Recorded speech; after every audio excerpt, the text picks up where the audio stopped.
Yo, rise and shine. Okay, so check this out. I'm getting ready to do a bit right now. See, I got Jack Johnson up on the screen. The reason why I have Jack Johnson up on the screen right now is because I was cruising through the internet this morning, and then I came across a post on the Facebook, and then they were talking about Jack Johnson, and I was like, yeah, I remember that dude, But look, check this out. Here goes a fun fact. Jack Johnson was arrested on charges of violating the Mann Act, right? Look at that. That's a fun thing, man. You know what that's talking about? Law. Okay. So here's what it is. Forbidding one to transport a woman across state lines for immoral purposes. Blah, blah, blah. Whatever. Okay, so this looks like a case for the the grand jury.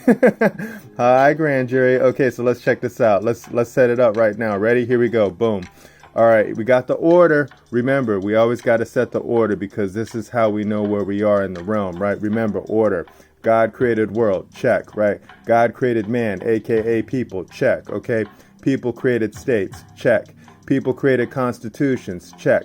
People created governments, check. Question. It's always got to start with the question. When did government become boss of the people? Okay. All right, now let's go with the flow. Ready? Here we go. Keyword flow. Ready, go. Boom. All right, so I'm in contract, right? It's all about the contract, right? And then I wanted to see, how could this man be affected, right? What was actually happening and stuff. So right here, if you see right here, it says 24E. Contracts have no locality, right? No locality. The obligation of a contract is purely personal, and actions to enforce it may be brought anywhere. So I can contract with any man or any woman anywhere at any time, and boom, it's all between us, man. Just two people. So check this out. Here we go. We're getting ready to cruise on into the multiverse, right? Right. So in the multiverse, you have a place right here. You see this? This is the land of upside down. Like what's up is down and what's down is up, right? That's just how it goes. But everybody lives in a bubble, man. All these people that I know, right, they all live in bubbles because they all call themselves by all these different terms and stuff like that, right? And, Jack Johnson right here, he was a man, right? He was just a man who was just hanging out, doing his thing, having fun, right? Look there goes him and his woman right there hanging out, right? So him, Jack the man, and his woman wife were hanging out, right? So a man and a woman were hanging out. They were married, right? Which means that they had a contract, right? Scary simple. Let's keep this going, right? Because I got to get some of these people, right, out of Plato's cave, because there's a lot of them that I know that they keep saying the same things that they see on the screen, right? So whatever any man or woman that I know when I'm coming across the multiverse, right? Right. So when I'm cruising the internet and I'm looking at people's screens, they're always showing me what they think, man. Their words, but they're always being told by someone else, man. So I'm going to bring you to the light right now. All right. So let's keep it moving. Hi, grand jury. This one's for you, right? This is what we're doing. We're getting ready to investigate the operations of the various officers, departments and agencies of local government, right? Because the local government did something. What did they do? We're going to call it maladministration. We're always going to focus on maladministration because that's where you have faulty or improper management of affairs, right? Because we have given our government servants an ability to manage the public's affairs, right? So the people's affairs have to be managed by our, ready for it? Not this one, right? Because they're doing maladministration. That's false, bad, wrong, right? But our little small masters, right? Our little inferior servants, our little assistants, right? Because they're supposed to assist the people, right? That's what the administrators that we elect are supposed to do. They're supposed to serve us, right? They are inferior to the people. And then that's just how it goes, man. But a lot of them have been doing this, faulty or improper management. So let's keep it moving. Boom. So the reason why I'm in Texas is because that's where that man was from. That man, Jack Johnson, was from Texas. And look at when their constitution was adopted in 1876. Let's keep it going. Right. So in 1876, you guys already had a constitution in Texas. Right. And then in that constitution, you also had right here in Article 1, Declaration of Rights of Texas. Right. No bill of attainder ex post facto law retroactive law or any law impairing the obligation of contracts shall be made, right? So if a man is married to a woman, you can't make up some law called the man law, right? Or the Man Act, and then say, oh, because of this now, we're going to go and interfere with your marriage contract. I don't think you could do that, man, because when you do, you know what you did? You just committed treason, right? You just betrayed the trust, right? You delivered and you handed over something that you couldn't do, right? So that you had no ability and no authority to do that, Mr. Man, right? So let's keep it moving because I'm showing you what is treason right now. All right, so let's keep it going, right? Ready, boom. Mann Act. What is the Mann Act, right? Here's the Mann Act. The Mann Act, also known as the White Slave Traffic Act. Oh, of 1910. What is that? The White Slave Traffic Act? Did you guys even know that even existed? I didn't know that existed until I looked up Jack Johnson, and now here we go. Is a federal law that criminalizes the transportation of any woman or girl for the purposes of prostitution or debauchery or any other immoral, right? So keyword, transportation, right? The Mann Act passed in June 1910, right? Congressman, right? This is what they did. He invoked the Commerce Clause, right? That's what you do, right? So that's what our little political servants have been doing. They've been using the Commerce Clause, right? This is the Commerce Clause. So the Commerce Clause, the only power that we gave Congress is the ability to regulate commerce with foreign nations. That's it, man. That's it, right? So let's keep it moving, right? What is commerce, right? Refers to generally to the activity of exchanging products, goods, and services for financial gain. Whatever, man. One federal statute. Oh, look at that. A federal statute. Remember, federal statutes are no law, man. No law is no law, right? It's just a code. It's just somebody's wishes and things like that. So man is not bound by statutes. That's a fun fact, man, right? So look at what they say. The exchanging, buying, or selling of things having economic value between two or more entities. For example, goods or services, right? And money. Commerce is often done on a large scale, typically between individuals, businesses, or nations, man. Right? You're going to be bound by your words, right? They're always going to catch you, the people, up by your words. So if you don't know who you are, if you don't know that you are a child of God, right? And if you don't know that you're a man or you're a woman and you're not a person, well, you have persons, but you're not that, right? You're separate from that. They're going to catch you up every time, man. Check this out right here, right? The term, this is, U.S. Code text of Section 8 right here. Let me see. Let me show you, right? 8 U.S. Code 1101 definitions. And then I have it highlighted. The term foreign state includes outlying possessions of foreign state.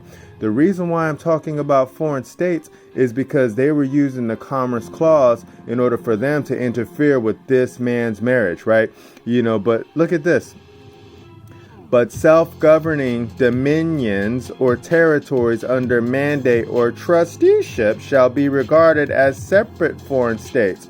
Oh, what is a foreign state? The term foreign states includes, that's what we just read, right? So we're getting circular, right? But then remember what the United States is.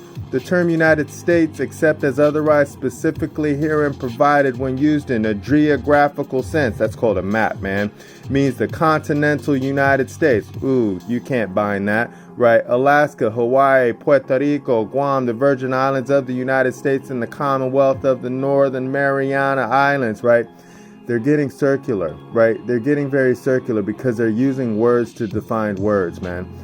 You can't do that, right? So let's keep it moving. Hi, Jack Johnson. Remember what I said? Johnson was arrested on charges of violating the Mann Act, right? The Mann Act, happens to deal with interstate or foreign commerce, right?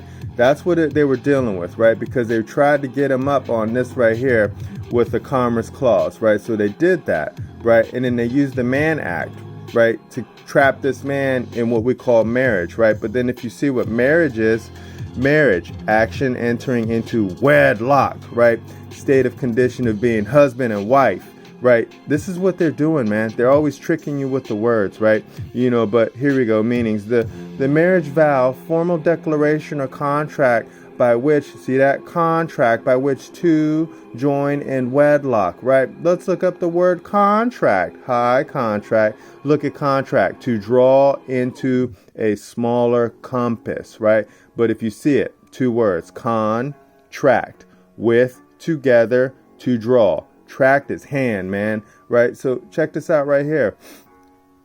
I like Luke 11:52, man. You know, Luke 11:52 is some powerful words because it says it right here. Woe unto you lawyers, for ye have taken away the key of knowledge. Ye entered not in yourselves, and them that were entering in, ye hindered, right? So they are binding the people. They're taking away the knowledge, and then they're binding them. And then the lawyers are just running around free, man. You know, because check this out right here. See, U.S. code, man. U.S. code right here, and it's a positive law. We want to talk about positive laws because that's what they're using. These are all positive laws, right? So they use the positive law in order for you to trap and bind the people, because they trap the people because they get the people to call themselves outside of what they actually are, right? You know, but look at this right here. I like this.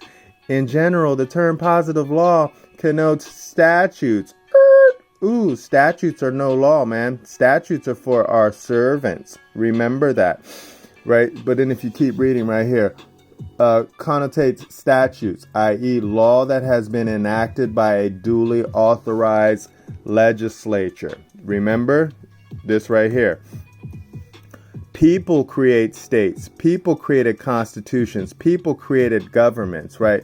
So if we created our legislatures, the government, how are they using word traps to trap the men and the women in commerce, man? It's just because you can't read, right? So we got to teach the men and the women how to read, right?